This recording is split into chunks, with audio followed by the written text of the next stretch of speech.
Fala, crente! Sejam bem-vindos a mais um vídeo. Já pega o seu cafezinho e vamos conversar. Bom, gente, o assunto de hoje nós vamos conversar sobre ser cheio do Espírito Santo. Vamos entender isso aqui um pouquinho melhor? Bom, gente, eu tenho aqui a minha Bíblia, então eu já recomendo aqui você pegar a sua Bíblia, tá bom? Porque essa versão que eu tô é um pouquinho complicada e hoje eu tô sem celular para usar outra versão. Mas eu tenho aqui a Bíblia, já vai pegando sua Bíblia, seu caderninho, sua caneta aí para você anotar se você quiser, tá bom? A sua água, por favor, para você não ter que levantar no meio do vídeo. E eu tô aqui com o rascunho também para me ajudar a falar com vocês um pouquinho. E bom, gente, o texto como base está em Lucas, capítulo 5, do versículo 1 ao 4. Eu não vou abordar já de primeira o fato de ser cheio do Espírito Santo. Eu vou explicar para vocês e fazerem vocês entenderem que ser cheios do Espírito Santo não é uma fase ou algo que deve ser conquistado. Olha, eu sei que tem muita gente me julgando agora, mas é uma vida, tá bom? Ser cheio do Espírito Santo é uma vida. E eu vou quebrar, olha isso, eu vou quebrar essa ideia de que você acha do que é ser cheio do Espírito Santo, da mesma forma que Jesus me revelou o que é ser cheio do Espírito Santo. Então, ó, já pode perceber que está sendo interessante, né? Porque já está indo aí contra algumas narrativas. Mas eu te convido a ficar até o último minuto desse vídeo para você entender melhor o que eu quero dizer. Bom, vamos lá. Então, como eu disse, Lucas 5, do versículo 1 até o 4, a gente vai ler agora. E aconteceu que, apartando-o da multidão para ouvir a palavra de Deus, estava ele junto ao lago de Genezaré, e viu estar 2 barcos junto à praia do lago, e os pescadores, havendo descido deles, estavam lavando as redes. E entrando num dos barcos, que era o de Simão, pediu-lhe que o afastasse um pouco da terra, e assentando-se, ensinava no barco a multidão. Então, vou explicar melhor para vocês, porque essa versão é um pouquinho difícil. Ele fala que Jesus estava ensinando ali perto da costa ali do lago, e, e Pedro, ele chega ali, né, depois de uma noite cansativa de trabalho, ele chega o barco com o barco dele e outros acompanhantes dele em outro barco, né, e ele começa ali a lavar as redes. E Jesus, ele vira para Pedro e fala e pergunta se ele pode entrar no barco dele, né? E Jesus subiu no barco para ensinar o povo, né? Para a voz ficar mais audível para as outras pessoas que estavam ali. Ele estava ensinando, né? Aí aqui no versículo 4 vai dizer: E quando acabou de falar, e quando ele acabou de ensinar, disse a Simão: Faze-te ao mar alto e lançai as vossas redes para pescar. Então aqui mais ou menos é Jesus falando para Pedro: Pedro, eu sei que você ficou a noite toda pescando, mas torna a jogar a sua rede no lago de novo. E é interessante esse texto, por quê? O que esse texto tem a ver com ser cheio do Espírito Santo, Samara? Eu quero que você entenda que ser cheio do Espírito Santo é uma vida. Então, é uma vida constante de ser cheio. Porque eu quero que você entenda uma coisa. Por que eu trouxe esse texto? Porque, primeiro, a gente vai ver a trajetória desses discípulos com Jesus e como é que eles foram sendo cheios do Espírito Santo. Vamos lá. Olha, quando a primeira coisa que os discípulos, a primeira relação que os discípulos têm com Jesus é a convocação de Jesus para eles. Então eu quero começar do começo, tá bom? O primeiro contato que Jesus tem com Pedro é essa chamada.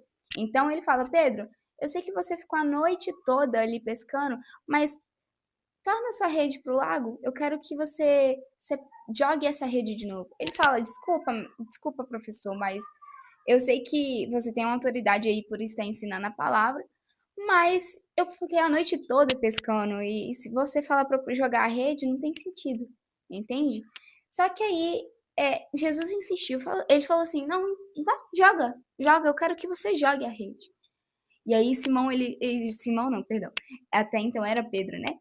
Então Pedro, ele vira para Jesus e fala assim: tá bom, já que você tá falando, então eu vou jogar. E nisso que ele joga a rede, os peixes cobrem essa rede, de tal forma que o barco se inclina, né? O texto vai dizer isso mais pra frente, se você quiser ler com mais calma. Agora, eu sei que tá todo mundo assim meio confuso, de tipo assim: nossa, mas ela não disse que ia falar sobre ser cheia do Espírito Santo, o que que ela tá falando da busca de Pedro, de ministério? Tá meio confusa essa palavra, Samara. Olha, eu vou explicar para vocês. Aqui eu quero trazer a jornada dos discípulos e aplicá-la na nossa vida. Porque, por exemplo, nessa convocação de Jesus, em que Pedro ele tem o primeiro contato com Jesus, é conjecturando para nossa realidade, é a gente aceitando Jesus. É quando a gente recebe o Espírito Santo como o Senhor, como se fosse como o nosso único suficiente Salvador. Então eu quero que você entenda que a partir do momento que Jesus está na sua, que o Espírito Santo está na sua vida, ele não é retirado. A partir do momento que o Espírito Santo ele está na sua vida, não tem como você ir se enchendo dele de uma forma literal, porque o Espírito Santo ele não é entregue por porcentagem, tá bom? Ele não é entregue por 2%, por 5% e você vai enchendo o copinho. Como tá essa garrafinha, né? Ela tá meio cheia, ela não tá cheia até o talo. O Espírito Santo ele não é entregue dessa forma, ele é entregue cheio, ele é entregue por completo, porque não existe essa de, eu tenho 2% do Espírito Santo, eu tenho 5% do Espírito Santo. Então, ser cheio do Espírito Santo, buscar ser cheio do Espírito Santo, não é buscar por porcentagem, tá bom? Porque até porque, a partir do momento que eu aceitei o Senhor como meu único suficiente Salvador, eu tenho o Espírito Santo na minha vida. Então, não foi me entregue pela metade, ele foi me entregue por inteiro. Então, por isso que eu trouxe essa narrativa de Simão. Porque, da mesma forma que Jesus convocou ele e ele recebeu já, recebeu ali a presença de Jesus, porque até então não tinha o Espírito Santo, né? Não tinha o Espírito Consolador.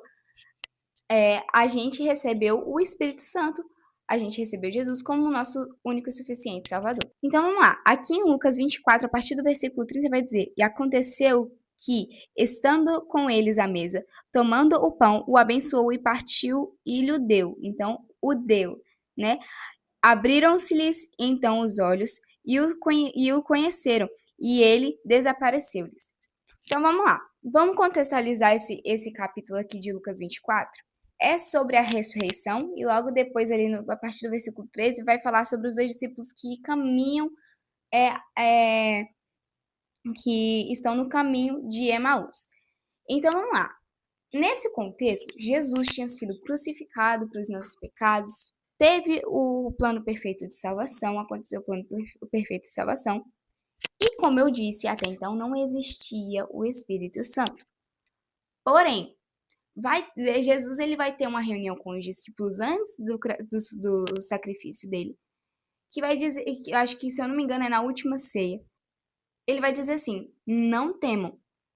Ele vai falar: eu não preciso fazer isso, mas não temam, porque eu deixarei com vocês o Consolador, o Espírito, o Consolador.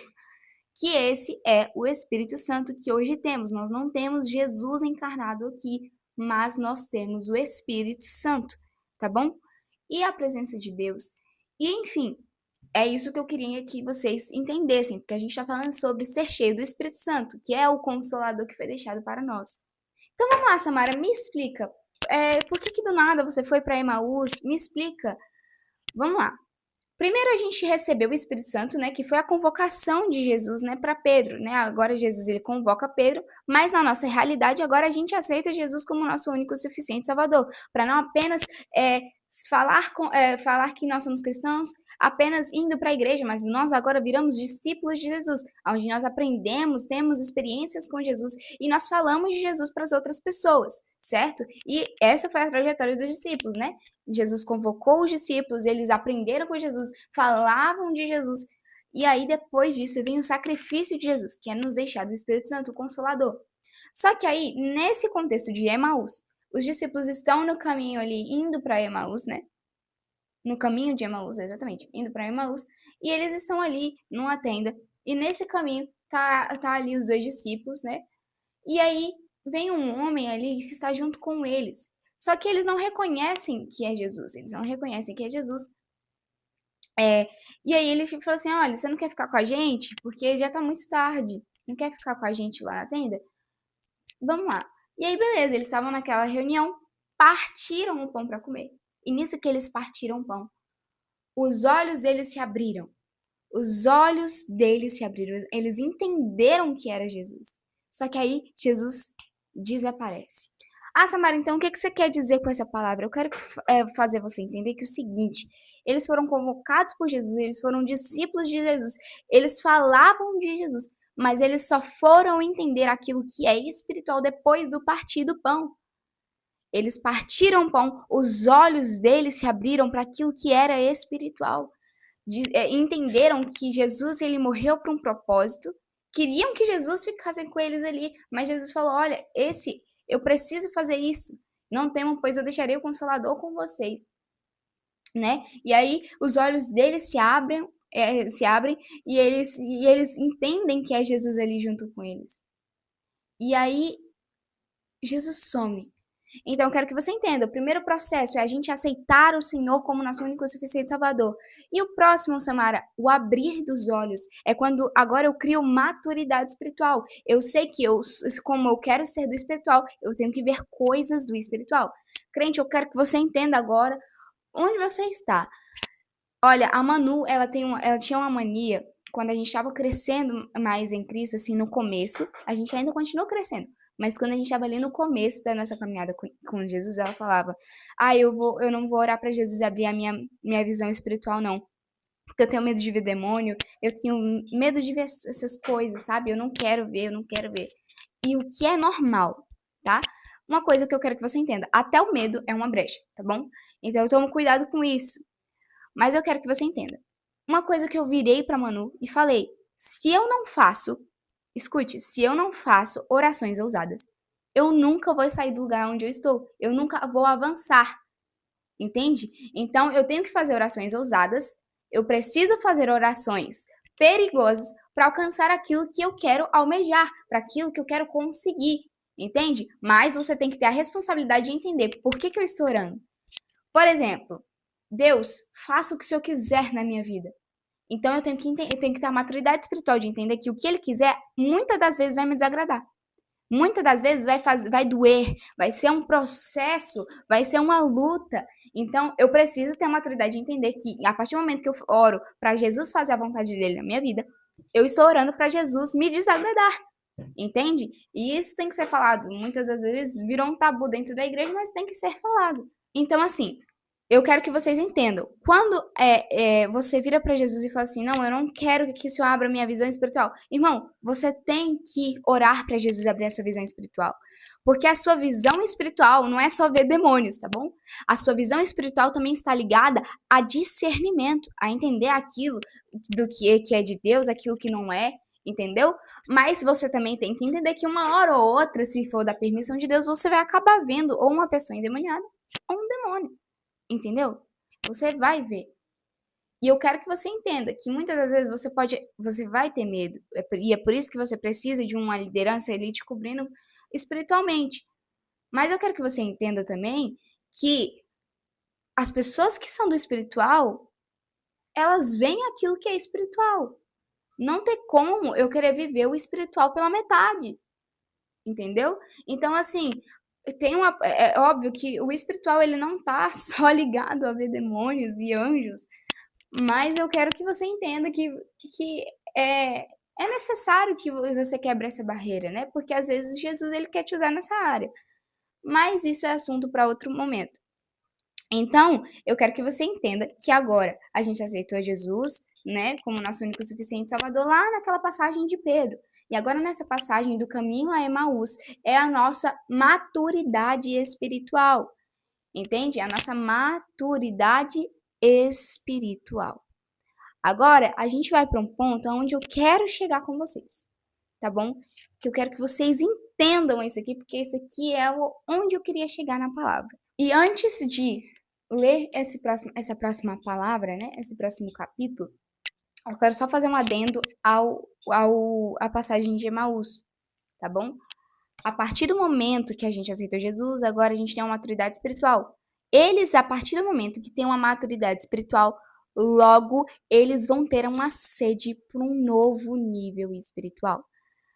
Eu quero que vocês entendam o seguinte: quando a gente se batiza e a gente aceita o Senhor Jesus como nosso único e suficiente Salvador, a gente tem uma sede inesgotável, uma sede que a gente nunca teve de buscar o Espírito, buscar aquilo que é espiritual, ler a palavra, jejuar, orar. E a gente acha que tem alguns novos convertidos vírgula, o meu irmão, que quando ele se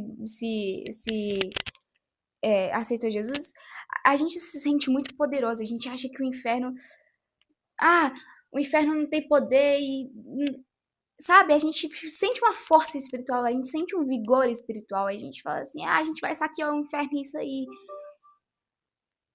E de fato o inimigo ele não tem poder sobre a nossa vida. Mas nós temos que entender também que o inimigo tem poder, mas não é maior do que o poder de Deus, né? Então a gente tem que entender que a gente não pode desafiar, né? O outro lado, né? Enfim, então, a partir do momento que eu aceitei Jesus, eu tenho uma maturidade espiritual e logo eu tenho uma sede por um novo nível, algo maior, uma porção que ainda não foi liberada. E aí que a gente chega nesse ponto que é onde eu queria chegar. Atos 2. Ah, Samara, agora eu entendi o que você quis dizer. os crentes aí que lê Bíblia já sabem, já deve nessas horas estar dando risada falando assim: "Ah, agora eu entendi". Claro que ela ia falar essa palavra, claro.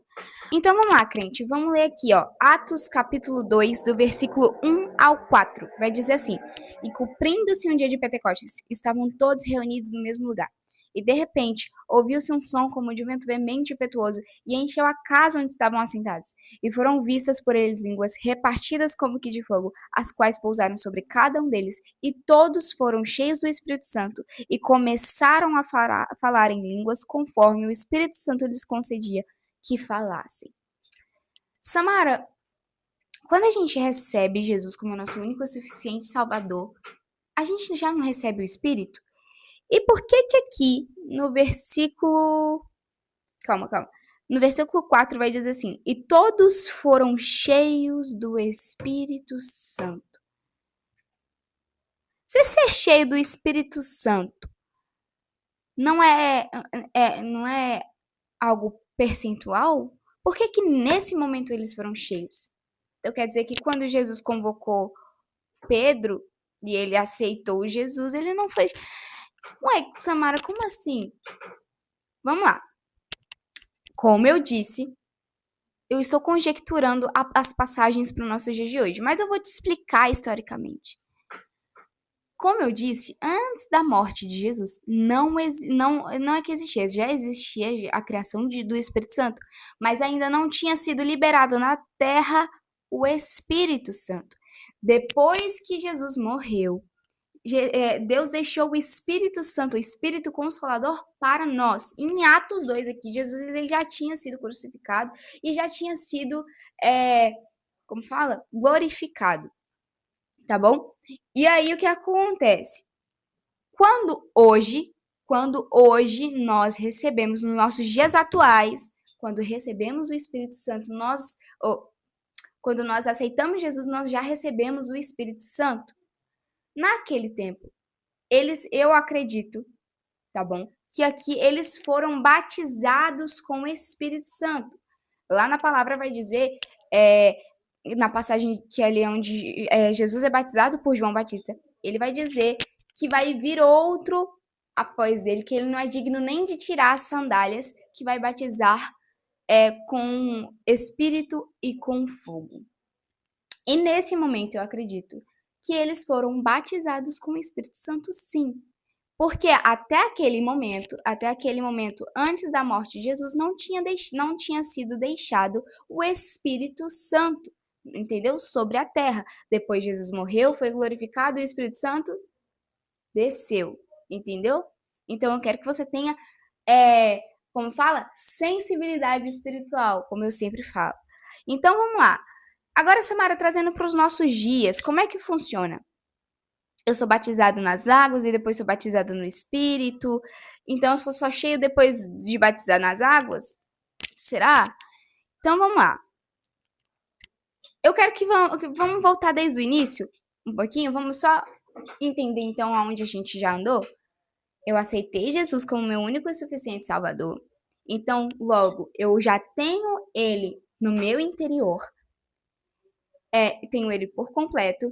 Agora eu tenho, depois de andar com Jesus, ter experiências com Jesus, eu tenho maturidade espiritual. E agora eu anseio por coisas maiores. Eu tenho sede por algo novo que eu ainda não conheci. Eu quero que Deus derrame uma porção do céu que eu ainda não conheço. E agora nós temos esse cumprimento de Atos 2. Nesse contexto, como eu disse, os discípulos foram batizados. Mas por que que eu quis trazer? Porque muitas pessoas, escute, muitas pessoas acreditam, se a sua doutrina segue isso, amém, mas eu, com meu discernimento, através do Espírito, acredito que não. O que, Samara? Muitas pessoas acreditam que você só é batizado no Espírito depois do batismo com águas. Ou as pessoas só acreditam que é ali a partir do momento que você se batizou nas águas, você já está batizado no Espírito. Eu vou falar o meu contexto, a minha opinião bíblica, tá bom? Eu sei que isso é um pouco complicado de se falar em um vídeo, mas eu vou falar a minha exposição bíblica, conforme o Espírito Santo me revelou. Eu acredito que pode acontecer, o batismo com o Espírito Santo pode vir antes do batismo, pode vir no momento do batismo e pode vir depois do batismo.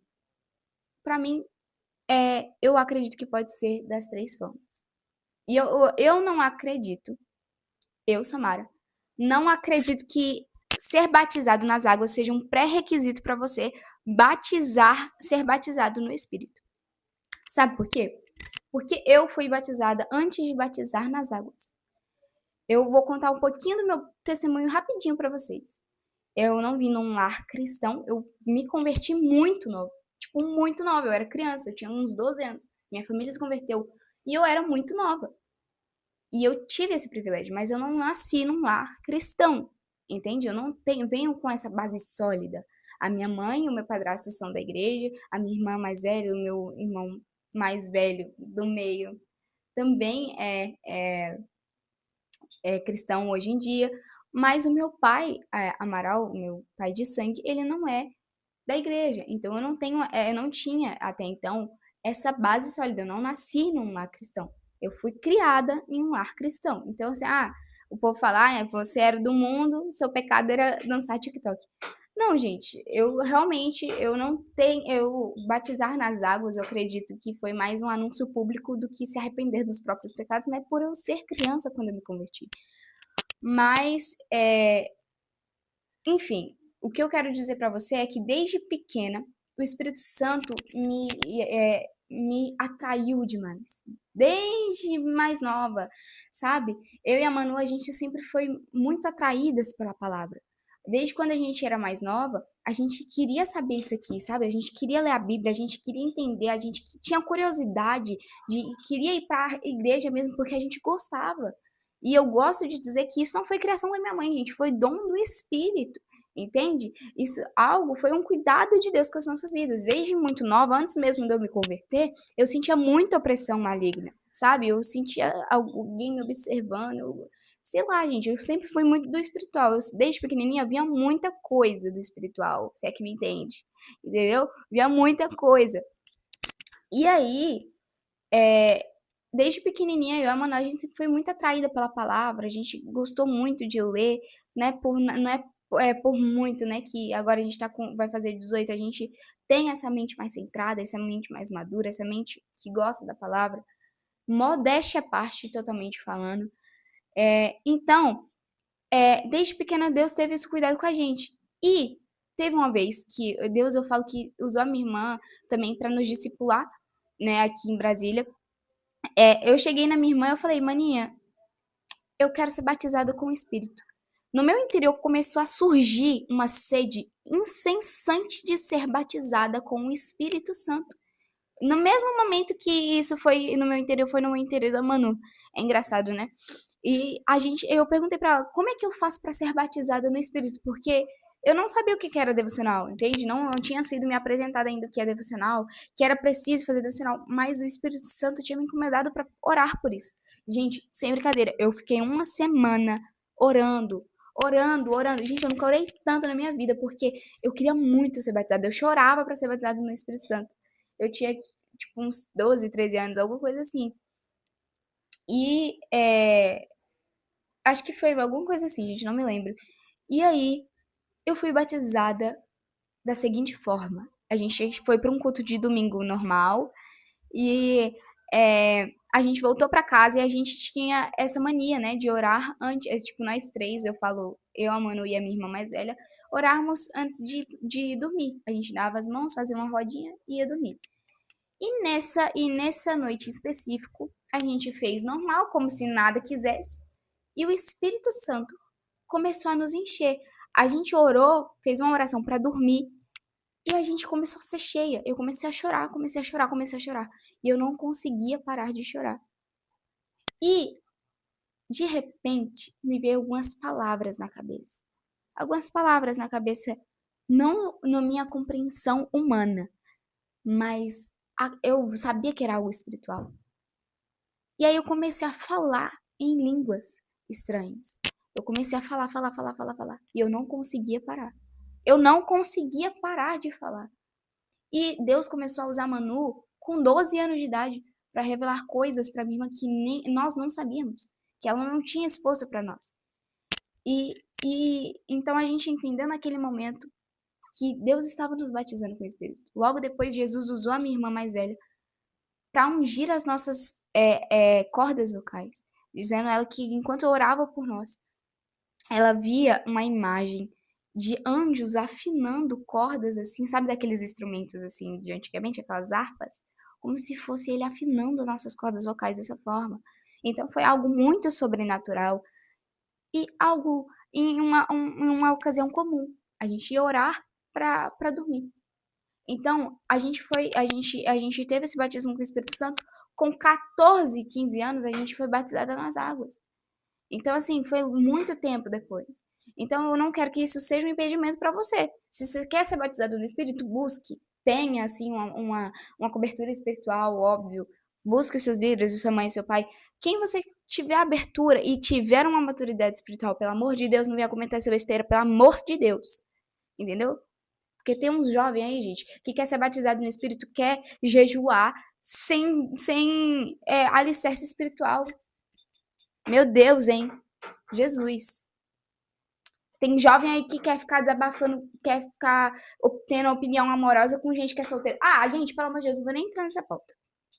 E aí agora, Samara, por que você veio com esse batismo com o Espírito Santo? Porque eu quero que vocês entendam o seguinte, que naquela época eles foram batizados com o Espírito Santo, receberam o Espírito Santo.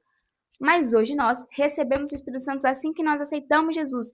E eu quero que você entenda agora, olha aqui para mim no fundo dos meus olhos. Ser cheio do Espírito Santo não é algo ocasional, não é algo que precisa ser eventual, de tipo, oh, vou pro congresso e vou ser cheio do Espírito Santo lá. Irmão, não. Ser cheio do Espírito Santo é esse barulho aqui, ó. Ó, ó, ó. Ser cheio do Espírito Santo é no seu secreto com a porta do seu quarto fechada. Ser cheio do Espírito Santo é você ter sensibilidade espiritual a ponto de você querer mais todos os dias. Ser cheio do Espírito Santo não é o quanto eu tenho dele, é quanto ele tem de mim. Já que eu tenho o Espírito Santo dentro de mim, eu tenho que alimentar esse Espírito em todo tempo, porque até quando eu não alimento o Espírito, eu estou alimentando a carne. Então eu quero que você entenda que ser cheio do Espírito Santo, ser cheio do Espírito Santo não é aquilo que ele faz para mim, não é aquilo que ele quer, não, é aquilo que eu dou para ele. Sabe por quê? As pessoas têm muita experiência em congresso, em cultos normais, elas sentem que é só cultos normais. Irmão, eu gosto de dizer que cultos não são cultos normais, rotineiros, são oportunidades para você ter um encontro real com Jesus. E isso não se limita a ter um pregador de fora, a uma levita de fora. Não, não, não. Um culto é uma oportunidade porque a sua entrega está sendo diferente. As pessoas têm mais experiências com Jesus num congresso porque a entrega delas estão diferentes, porque elas vão com expectativa, elas vão com anseio de receber algo novo de Deus. Irmão, então por que você não vai com esse anseio para um culto? Você tá me entendendo? Você está esperando receber aquilo que é do Espírito porque você acha que aquilo que você vai receber do Espírito vai ser por intermédio de um pregador de fora, vai ser por intermédio de uma pessoa que canta, entendeu? Sendo que você receber do Espírito está ligado a você buscar. Você só vai receber do Espírito quando o seu coração se dispor, quando você tem um coração quebrantado o suficiente de você entender, pô, eu não sou nada, eu não sou nada. Deus, eu não tenho nada para entregar hoje, eu só tenho lágrimas para entregar. Jesus, eu só tenho as minhas frustrações, as minhas preocupações para entregar. O meu louvor hoje não tá bom, minha garganta não tá afinada, mas o meu coração está disposto. Então, ser cheio do Espírito Santo não tem que estar ligado a algo eventual. Estar cheio do Espírito Santo está ligado ao seu anseio de busca. Ser cheio do Espírito Santo está ligado à fome que você tem pelo Espírito, à fome pelaquilo que é espiritual. Ser cheio do Espírito Santo está ligado a várias coisas, principalmente pelos frutos que ele te dará. Entende? E eu quero que ler o último capítulo aqui pra gente finalizar, para você entender melhor onde eu quero chegar com você. Eu quero que você abra a sua Bíblia em Hebreus, capítulo 11, versículo 6. Hebreus 11, versículo 6 vai dizer assim, ó: Ora, sem fé é impossível agradar a Deus, porque é necessário que aquele que se aproxima de Deus creia que ele existe e que ele é galardoador dos que o buscam. Então aqui eu quero só repetir essa parte B do capítulo que vai dizer assim, ó: porque é necessário que aquele que se aproxima de Deus creia que ele existe e que ele é galardoador dos que o buscam. Irmão, para finalizar, a gente crê num Deus do invisível. A gente não toca, muitas das vezes a gente realmente não vê o Espírito Santo de Deus, a gente não vê Jesus hoje encarnado. Então eu preciso que você tenha fé. Eu quero que você entenda que por mais que as pessoas não estejam ali rodando, arrepiando e falando em línguas, você não precisa falar em línguas para inventar moda. Você não precisa ter o emocionalismo, entendeu? De falar assim, ah, todo mundo tá sentindo, então eu tenho que cantar também, né? Eu tenho que falar em línguas também, né? Porque tá todo mundo cantando, tá todo mundo pulando, eu tenho que pular também. Irmão, não. Tenha maturidade espiritual a ponto de entender que se as pessoas estão sentindo e você não está sentindo, não está rodando, não, se as pessoas estão rodando e você não está rodando, não significa nada, só que significa que você é, não significa que você não tem um relacionamento com Jesus, tá? Porque, até porque você não tem que provar nada pra ninguém, tá bom? Você não tem que provar que você tá tendo um relacionamento com Jesus. Quem tem que saber do seu íntimo é você e Deus. Entende? Então eu quero que você entenda que uma pessoa está pulando no culto, você não tem que pular também. Não significa que você não tá recebendo menos do Espírito. Só que significa que a outra pessoa tá recebendo diferente. Entendeu? Então, assim, se a outra pessoa, se tá todo mundo da igreja sentindo, tipo assim, a presença de Deus e você não, eu quero que você entenda que a presença de Deus não está ligada a você sentir. Você tem que ter a maturidade. Tá todo mundo sentindo e eu não estou sentindo, tudo bem. Eu tenho que ter a maturidade de entender que Jesus está na casa. Mas aí eu tenho que trabalhar o seguinte, a minha sensibilidade. São coisas totalmente diferentes. Não significa que as pessoas estão pulando que eu tenho que pular também, que tá falando em línguas que eu tenho que falar também. Mas eu também tenho que ter a maturidade de entender que se tá todo mundo no ambiente sentindo e saindo transformado daquele lugar e eu não, então a minha sensibilidade não tá da mesma forma. Então eu tenho que trabalhar isso em mim. Entende? Mas é isso, gente. Eu espero que você tenha sido edificado com essa palavra. Eu espero que você tenha entendido o que é ser cheio do Espírito Santo. E entenda, ser cheio do Espírito Santo é uma escolha diária. Ser cheio do Espírito Santo é a minha entrega diária para o Espírito, para aquilo que é espiritual. Então não tem como eu ficar o dia inteiro assistindo Netflix e pedir lá no culto para Jesus me encher. Entendeu? Porque lugar de culto, o que é culto? É entrega. Então não tem como eu entregar Netflix para Jesus e querer ser tocada pelo Espírito. Entendeu? Então é isso, gente. Eu espero que você seja edificado nessa tarde, tá bom? Que você fique com essa palavra no seu coração e que você tome vergonha na sua cara pra você ler a Bíblia, tá bom? Porque crente que lê a Bíblia não tem tempo para ficar falando da vida dos outros. Então, ó, vai ler a Bíblia. Eu, hein? Misericórdia.